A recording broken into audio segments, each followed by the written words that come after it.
You're listening to the Zach Gelb Show on Fox Sports 920, The Jersey. 442, a lot of football talk dominating the conversation today. Temple, Matt Rhule, the head coach, former head coach now, he's going to Baylor. Eagles disaster, lack of effort, and the Jets last night, another lack of effort. Someone that never lacks an effort. He's the most plugged-in person when it comes to Temple athletics, and he does a great job with OwlScoop. John DiCarlo, a great confidant of mine, is on the hotline right now to talk about Matt Rhule leaving Temple University. John DiCarlo, thanks for a few minutes, and how are you? Oh, thanks, buddy. Those are very kind words. I appreciate it. No problem. I mean, every never single lacks, one of never them. lacks effort. You make me sound like an undersized power forward. You could play for the Sixers then, John. Oh, stop it. They're on their way up. You got to lay off the Sixers. No, I'm fine with the Sixers, John. I think that the Sixers are moving in the right direction. You just have to hope that they stay healthy. All right, let's get to the big news today. That is you didn't Matt bring me on to Rhule. talk about them. No, I didn't. I would have brought on someone better. I'm just kidding. I'm just messing with you, John. You can tell me and John are very good friends. So, John, let's get into it. Matt Rhule left. When you heard it today that Matt Rhule was leaving Temple University, what was your reaction?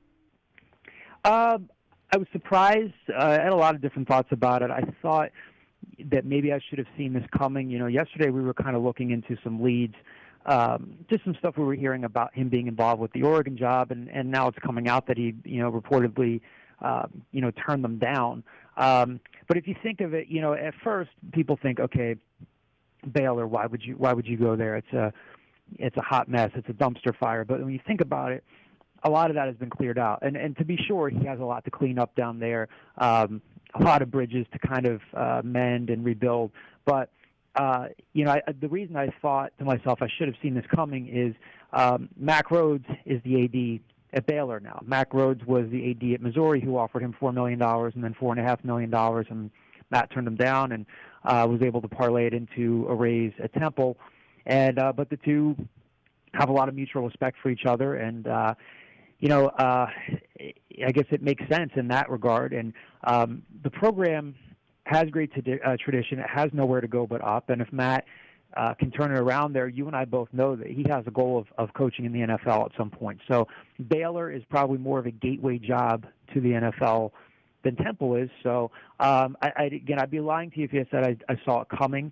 I was a little surprised because we were kind of trying to sniff out the Oregon thing. My staff and I were looking into that. But, it makes a little bit more sense than you'd think. I mean, again, he's got to hit the recruiting trail really, really hard down there.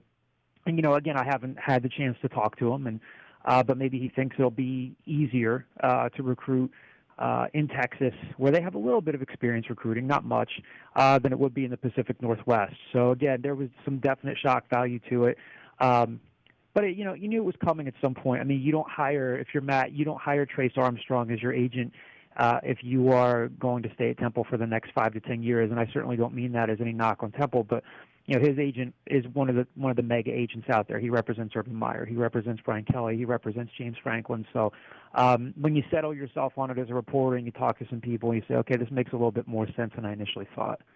John, when we see who's going to be leaving Temple with him, we know Evan Cooper is going to be leaving. That's a pretty big loss for Temple, one they can replace, though. But Evan did a really good job for this football team for a long time. Who else are you hearing that may be leaving Temple along with Matt Rhule? I would think, a lot of people are thinking and hoping that, fans at least, are probably hoping that, Phil Snow gets a shot at an interview to be the next head coach. I'm trying to kind of track this down. I'd be surprised if Matt doesn't make a really, really strong push to bring Phil with him down to Baylor for a lot of reasons. I mean, for starters, obviously he did a great job this year as their defensive coordinator. But Phil also has experience in the Pac-12. I mean, he's coached at UCLA, where Matt was a grad assistant or a grad extern there, and that's where he first met Phil Snow. And the two have a really, really close relationship. When Matt came back to Temple as the head coach, I mean, he told me before he hired him, he said, that's the guy I want to get. He's going to be a great defensive coordinator. They're very close. Matt has a lot of respect for him, kind of an elder statesman in terms of having been around big-time college football. I mean, this is a guy who coached Pat Tillman. He coached Terrell Suggs. He's coached in the NFL. So I would be surprised if Matt didn't want to bring him with him. So I think he could be someone that'll probably go. Again, these are all educated guesses on my part. I would think that Glenn Thomas, their offensive coordinator, is probably a candidate to go down there with them. Maybe not as offensive coordinator, but certainly as a quarterback's coach. Again, if you remember, Glenn coached Matt Ryan with the Falcons, so he's been around Julio Jones, people like that in the NFL. Glenn is also from Texas. It'll be interesting to see if Fran Brown goes with them. So another guy that's probably, I would think, maybe headed down there with them, based off of following things on social media, is E.J. Barthel, one of their recruiting coordinators. E.J. was up in your neck in the woods around there. Rutgers, He was part of Rutgers staff. So, he could be going down there with them. And, and maybe, again, this is just supposition on my part. I mean, maybe one of the stipulations with going down there is, Matt having a lot of influence as to who's going to be on the staff. I'm sure he's going to want to have some new faces, some people with Texas ties down there. And all of these guys have a depth chart of coaches that they want to look at when they get to their next job. They're always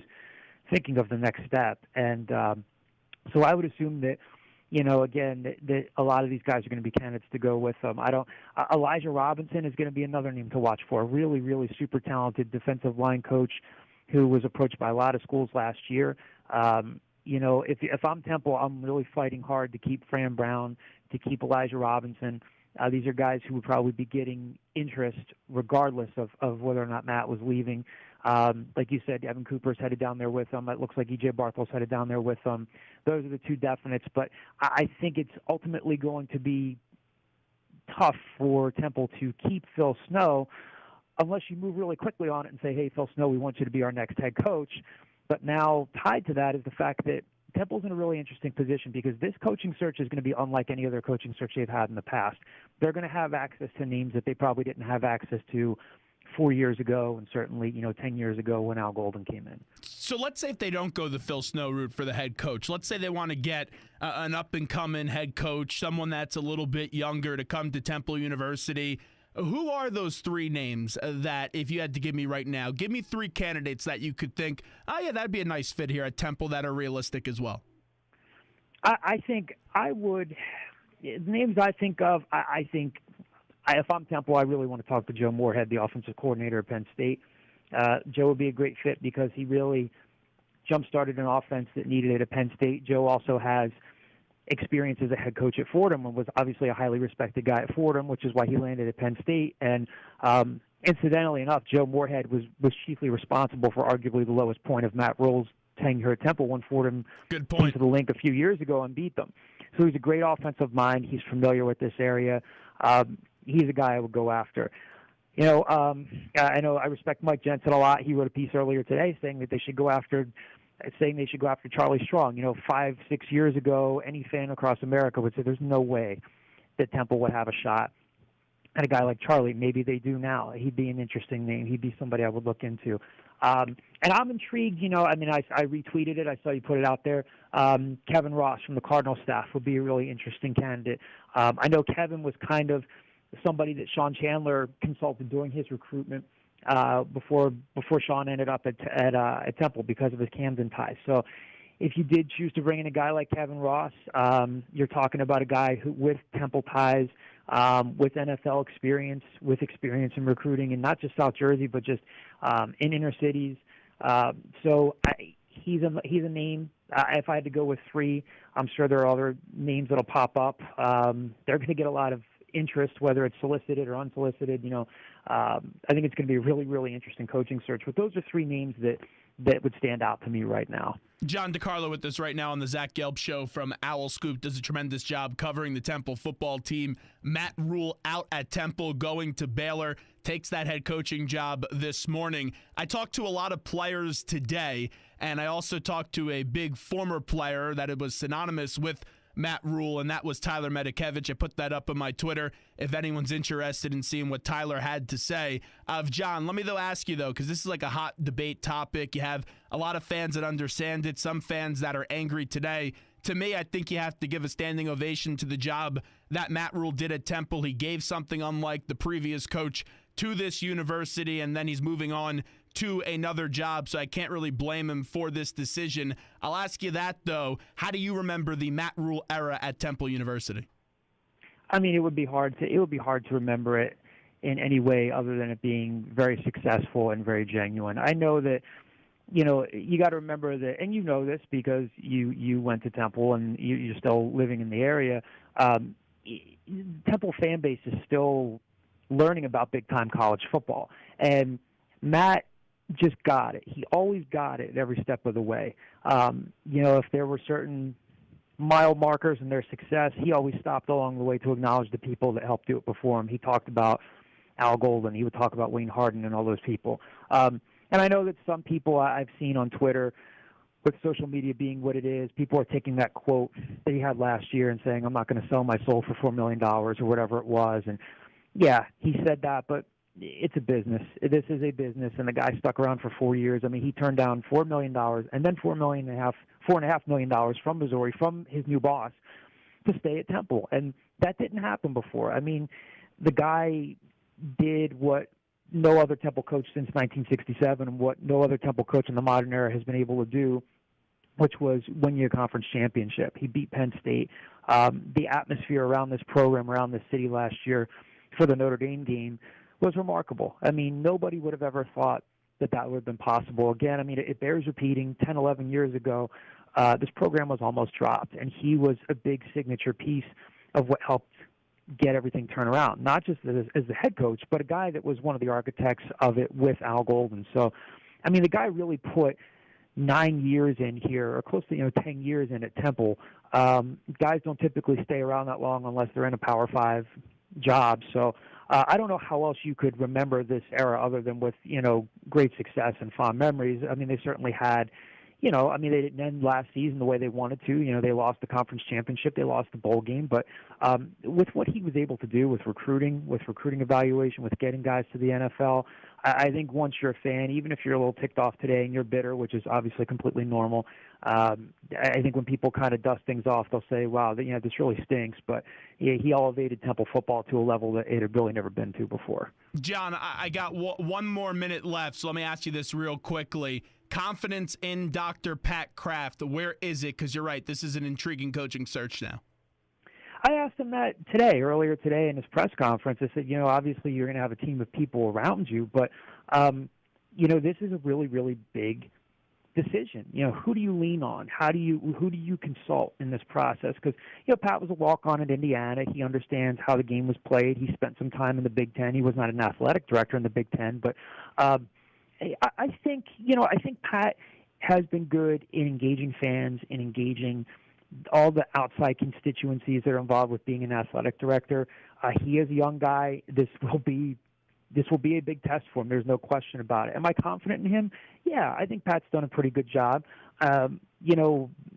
People kind of had, some, when they would look back at Bill Bradshaw, they'd say, well, the one thing he was good at was making coaching hires. He hired Fran Dunphy. He hired Al Golden. He hired Matt Rhule the second time around, and that's kind of what he built his legacy on here. Now, Pat will be tested in that regard.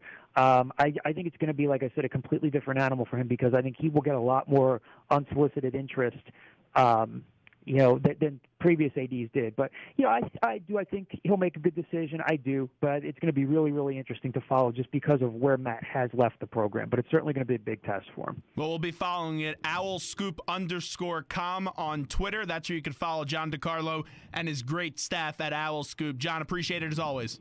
No problem, buddy. Talk to you soon. Thank you. You too. There's the great John DiCarlo joining us. We'll get to the people on hold in just a second. Kevin, if you can, go screen that phone call so we can get them on in, 609-919-9200. This is the Zach Gelb Show. We'll take a quick break. When we get back, we'll go to your phone calls. We'll get reaction. Matt Rhule out of Temple. We'll also take anything you want to talk about with the Eagles, Jets, or Giants. I'll give you my reaction to the pathetic Jets performance last night when we come back on the Zach Gelb Show right here on Fox Sports 920 The Jersey.